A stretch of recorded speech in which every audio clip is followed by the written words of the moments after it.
Ladies and gentlemen, the story you are about to see is true. The names have been changed to protect the innocent.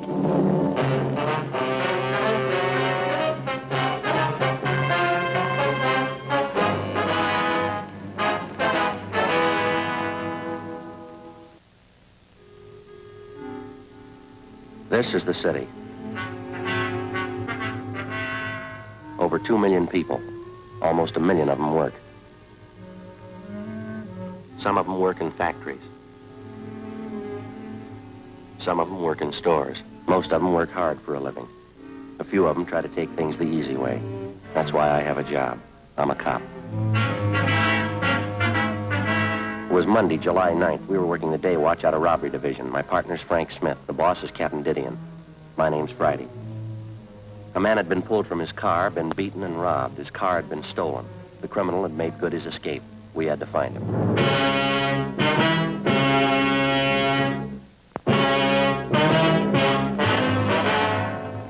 Stacy Hollywood. That'll be the yardage department. Yes, ma'am, I'll connect you. Yes, sir, can I help you? We're police officers, ma'am. Yes, sir. Like to see one of your employees, a Harvey Kimbrough. Just a moment, I'll page him for you. Thanks very much. Got a match, Frank? Yeah, sure, Joe, here. Thank you. You know, when I was a kid, I never could figure out what that was. What's that? The auto call. Calls employees to the telephone. Rings all over the store. Yeah, I know. Office. Yes, Mr. Kimbrough. There are 2 policemen waiting to see you on the 8th floor. Thank you, please. All right. No. That was That's all I Mr. got. Kimbrough. He's on his way out. Thank you very much. Did I give you the crime report on this thing? No, I think you kept it, didn't you? Oh, yeah, I got it. Yes, sir, can I help you? Hey, you want one of these, Joe? What are those? Pepto-Pals. Good, try 'em. What are they for? Coat the stomach. Real good for stomachache. Yeah, but I haven't got a stomachache. Oh. Hey, Joe, I sure like that Ann Baker. Yeah? Of course, you know me. I liked her right off the first time I saw her down at that department store. Yeah, she's a nice girl. Well, now you can begin to think about settling down, huh, Joe? You know, like Fay and me. Gonna get yourself a little house, start sinking those roots, Joe. You know, they're putting up a lot of nice tract houses these days. Do you think maybe you're rushing a little bit? I just met her. How old are you, Joe? 32. Yeah, Yeah, well, how old were you when you got married? 35, but I feel I waited too long, Joe. I don't want that to happen to you. Well, according to your figures, I still have 3 years to go. Yeah, but Ann's such a pretty girl. You could do a lot worse. I just don't want you to forget about it. Not a chance with you around.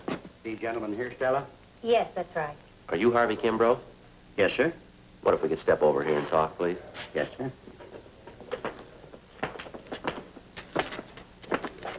I sure appreciate you people coming over here. I don't like to take time off from my work. It's pretty tough on my partners, Clive and Warren. Yes, sir, we understand. Janitor work in a big store like this keeps you hopping.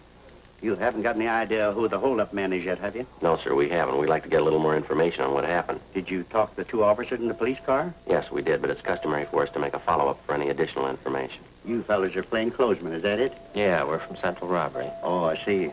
Well, I never knew I'd get this much service. Wonder if you'd mind going over it again for us, Mr. Kimbrough. Maybe something you didn't think of when the other officers talked to you. I believe I told them everything.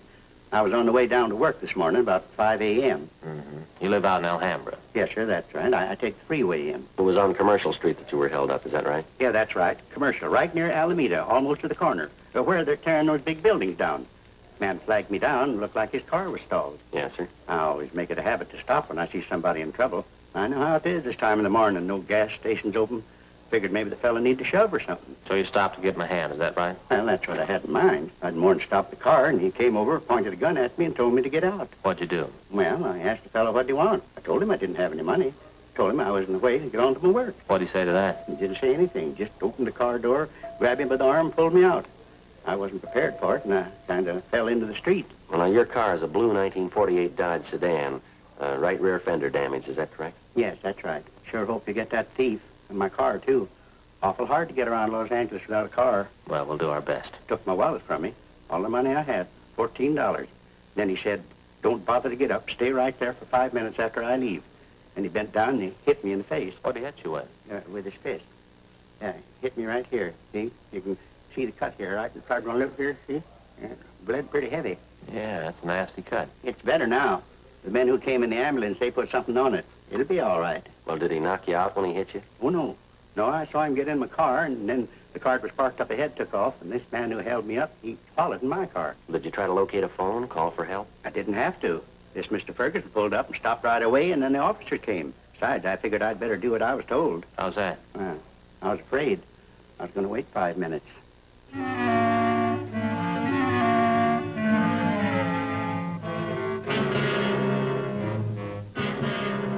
Frank and I left the department store, picked up our car in the parking lot next door, and drove out to the San Fernando Valley, the 800 block on Satakoy Avenue.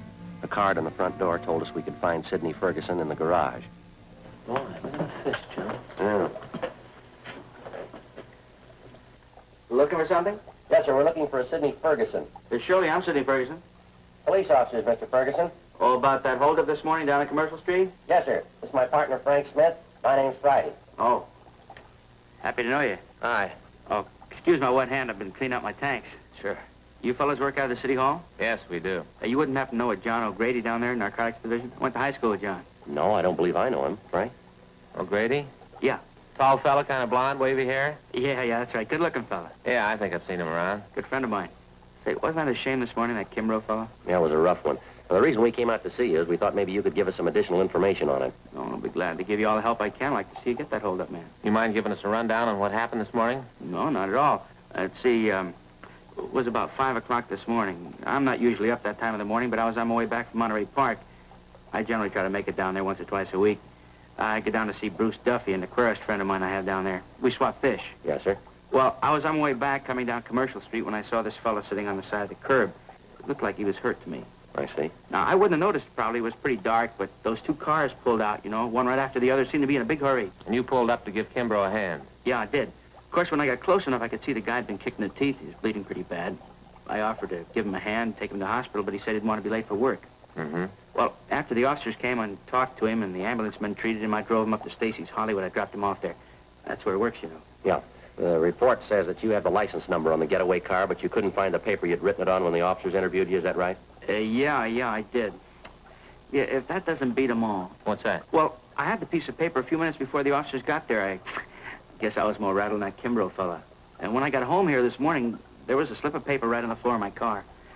A little bit of a break, isn't it? Yes, sir, it is. Sure got a lot of fish. Yeah, it's my hobby, raising them. Oh, sure. Let's see, where did I put that piece of paper? I really wrote it down, believe me. I just misplaced it somewhere here. I've been trying to get rid of some of the algae off the glass of my tanks. Hey, Joe, look at this. Gee, did you ever see anything prettier in your life? Yeah. How'd you fellas really like to see something you haven't seen before? What's that? Take a look in this tank here. Aplochromis multicolor. That's a scientific name. Commonly known as the Egyptian mouth breeder. Is that a fact? That's a little female there. See? She's one of the most sacrificing mothers in aquarium history. One of the strangest, too. How's that? Well, she lays her eggs in a small depression in the sand down there at the bottom of the tank. Well, how many eggs would that be? Usually 80 to 90. Now, here's the strange part. As the eggs are fertilized, she scoops them up into her mouth. She eats them. Oh, no. They remain in her mouth while they hatch. How long does that take? Over 14 days. How does she eat? That's just it. She doesn't.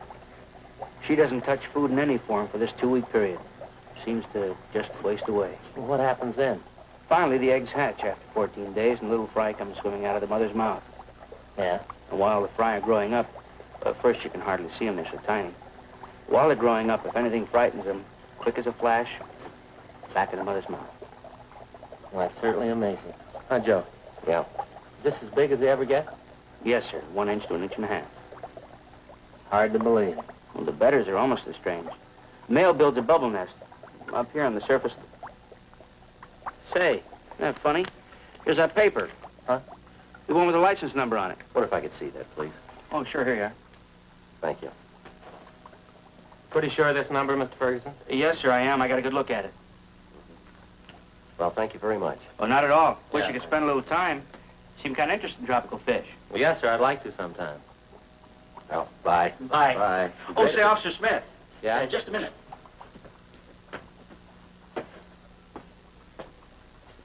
Say, I almost forgot. Yeah? In about 5 weeks from now, Yeah? how'd you like a nice pair of baby Egyptian mouth breeders?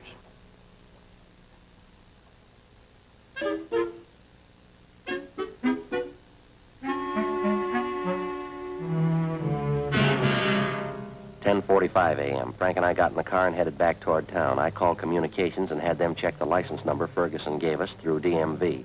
They called back and told us the car was a 1949 Chevrolet four-door sedan. The registered owner was a Jack B. Grant, 19112 Beacon Street in the southwest part of Los Angeles.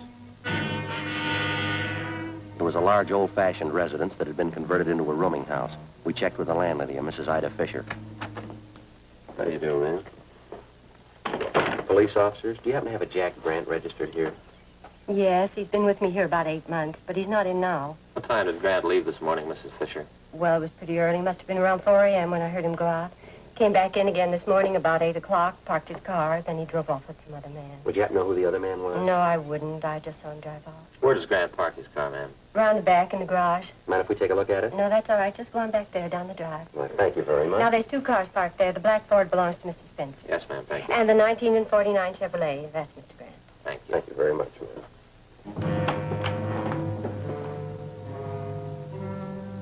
We checked the car and the license number. It matched the description given us by the victim, Harvey Kimbrough, and the witness, Sidney Ferguson.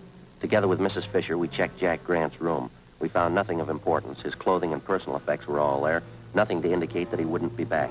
We told the landlady that we were placing the house under surveillance, and if Grant should return, not to say that we'd been there. She agreed and offered further assistance. She said she'd signal us by raising and lowering her front window curtain when Grant returned.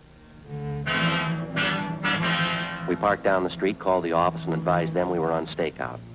2 men were sent out, and they covered the back entrance. Frank and I covered the front.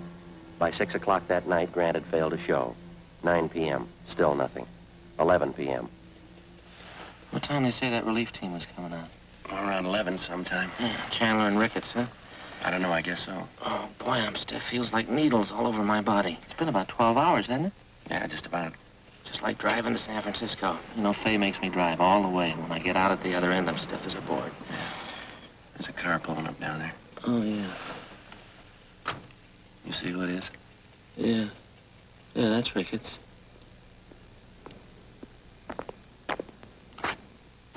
Friday? Hi, Jack. Who's this you got with you? Same guy you borrowed the candy bar from 2 weeks ago. How about it? I'm hungry. Glad you reminded me. That bar was pretty stale. As soon as I find one to match it, I'll pay you back.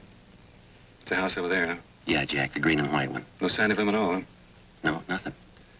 No? You guys want to take off? Yeah. I guess you can make out all right, Ricketts. You got Chandler with you. Friday, I feel sorry for you drawing this guy for a partner. Well, after 7 years, he kind of grows on you. I'd like to check out with the landlady before we take off. Her name's Ida Fisher, Jack. Right, Joe. Let's go, Joe. Joe.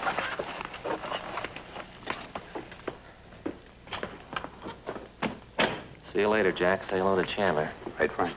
Good night. Good night.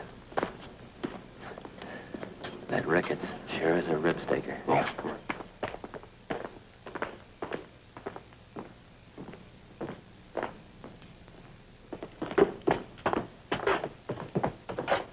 Light's still on in the living room. Guess she's sweating it out with us. Mm. Yes, Sergeant Friday? Sorry to bother you again, ma'am. Oh, that's all right. Mr. Grant still hasn't come in. I wonder if it'd be all right if we took another look at his room. I don't see why. Watch it! Mr. Grant, where are you going? Mr. Grant! It's Grant, out the back! Right, Joe. Frank, you all right? I didn't know he had a gun. He made me hide him. He Lady, made will you call an ambulance, please? He's not dead, is he? Lady, will you call that ambulance? Hurry.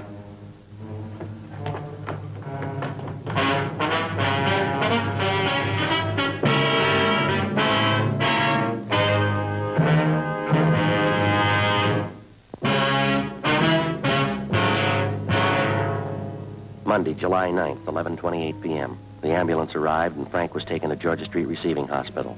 His condition was critical. Despite the fact that the other men on stakeout at the house had closed in as quickly as possible, Jack Grant somehow had succeeded in jumping out a side window and making good his escape through a maze of neighboring backyards. The men at the scene began a search of the immediate area. I called in and communications got out a broadcast and an APB. A special detail of men and cruiser cars was rushed to the scene and a blockade was thrown up around the area. Then I called Ann Baker and asked her to meet me at Georgia Street Receiving Hospital. I stayed on and worked with Ricketts and Chandler. Under questioning, the landlady, Mrs. Fisher, broke down and admitted that Grant had given her $10 to keep his presence in the house a secret. She told us that when we'd searched the suspect's room earlier, he had hidden in the cellar. She was taken into custody. 1:30 a.m. I got a relief and I went downtown to Georgia Street Receiving Hospital, the P&F ward. When I got there, Ann Baker was waiting in the hall. How is he? I don't know. They won't let anyone in to see him. I brought him a carton of cigarettes. So did I. If anything happens to him, Ann, I don't know what I'm going to do. He'll be all right, Joe. I know he will. It was nice of you to come down and stand by. That's all right. It was the least I could do. Hi, Doc. Friday, we removed one slug from the upper thoracic region, another one from his left shoulder. Looked like they could have been .45 caliber. They didn't mark for evidence. How's he doing? As well as can be expected. What does that mean? It's hard to tell. Depends on how it goes the next 4 hours. Can I go in and see him? No, we're not admitting anyone in there. Under sedatives, lost quite a bit of blood, pretty weak. Do you need anybody for transfusions? No, it's all taken care of. His relatives been notified? Yes, sir. His wife and kids are visiting back in Sioux Falls. If I send them a wire, they'll break the news to her. Yeah, well, that's about all we can do for now. Wonder if I just couldn't sneak in and leave this carton of cigarettes for him. But it's going to be some time before Officer Smith can use them. Just leave them. The nurse will take care of them. Thanks, Doc. Was there anything I can get for him? Anything he needs? No, we're doing everything we can for him. You don't think I could just look in for a minute? No, I'm sorry. Well, it must be something I can do. You got a good prayer handy?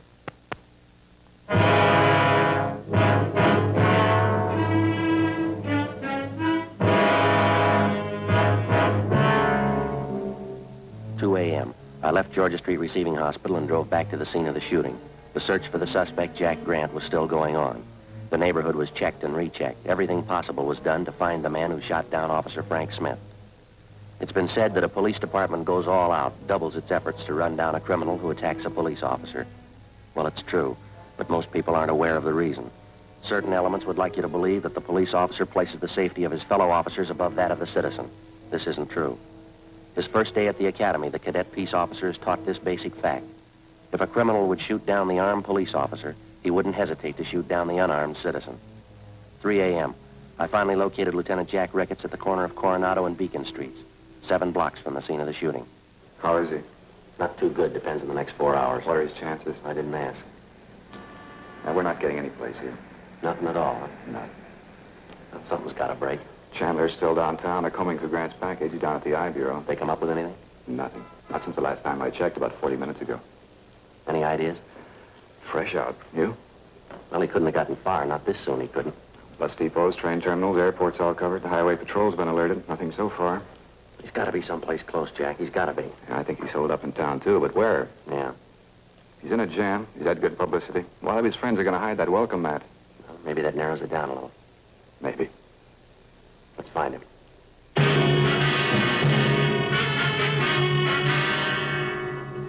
3:30 a.m. Jack Ricketts and I got back to the city hall. We went directly to the I Bureau.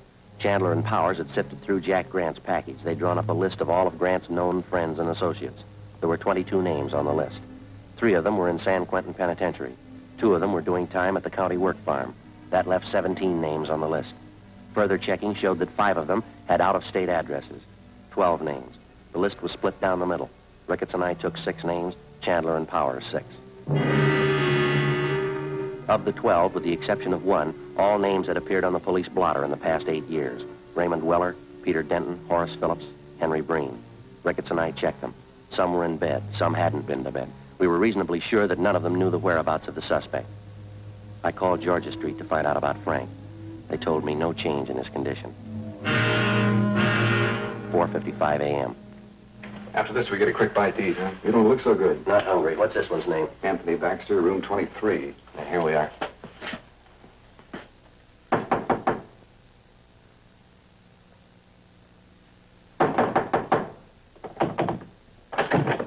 Yeah? Police officers. You Anthony Baxter? Yeah? Want to talk to you.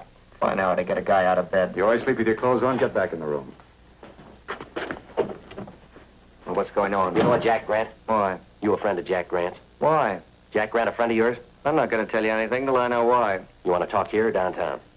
I've got a right to know what it's about. Get your hat and coat. You just want to know if I know Jackie Grant, is that all? You want to get that hat and coat? I know Grant. Where is he? I don't want to get mixed up in anything. You're mixed up in it already. You know him. That's the trouble with you guys. Guy tries to walk the straight and narrow, and you guys come around and try to put him in a corner. Where's Grant? I've been in jail, and I did my time. You haven't got anything on me. Baxter, let's get this straight. We're not after you. We want Grant. We didn't come up here to push you around. We don't want you to push us around. Now, where is he? I'm going to tell you something. I don't like being talked to this way, and I'm not going to stand for it. I got certain rights, and I'm going to stand on them. Now, you listen to me. A friend of mine's lying in the hospital because of your pal, Jack Grant. He put 2 bullets in him. Now I'm tired and I'm out of patience. Where is he? Where is he? All right, Joe. It's all right. Yeah. It's the last time around, Baxter. Tell us what Grant is. Come on, quick. Hotel Felberg, room 605. All right, let's go downtown. What for? I haven't done anything. I've already told you everything I know. That's right. We don't want you to tell anybody else.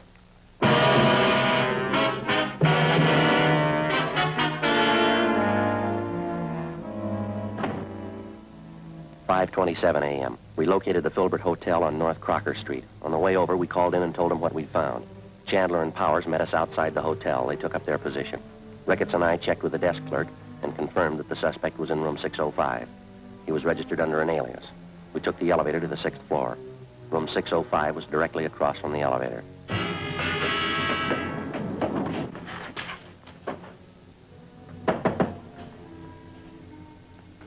Yeah, what is it, police officer? Get your hand out. I wouldn't want to shoot you. Hand behind your head. Back. Turn around.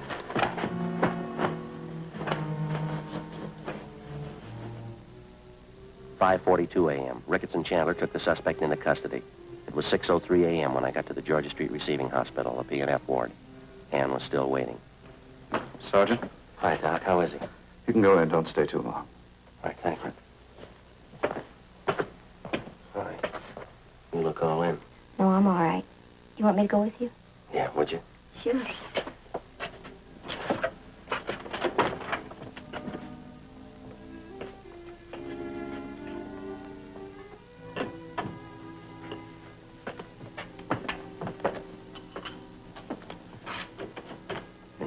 Yes, that's right.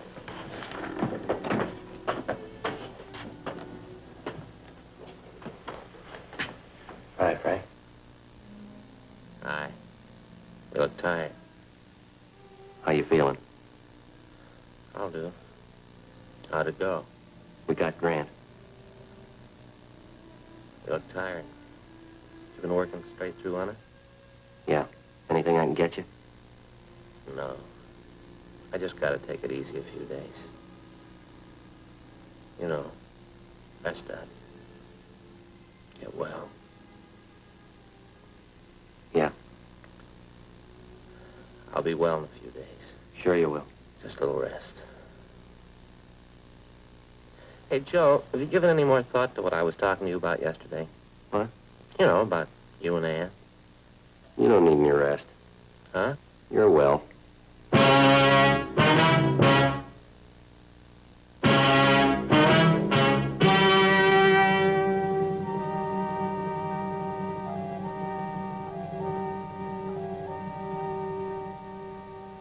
On November 7th, trial was held in Department 89, Superior Court of the State of California, in and for the County of Los Angeles.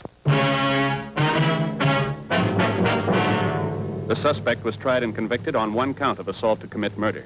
He and his accomplice were convicted on 4 counts of first-degree robbery. Assault to commit murder is punishable by imprisonment in the state penitentiary from 1 to 14 years. First-degree robbery by imprisonment in the state penitentiary from 5 years to life. The landlady, Ida Fisher, was placed on probation.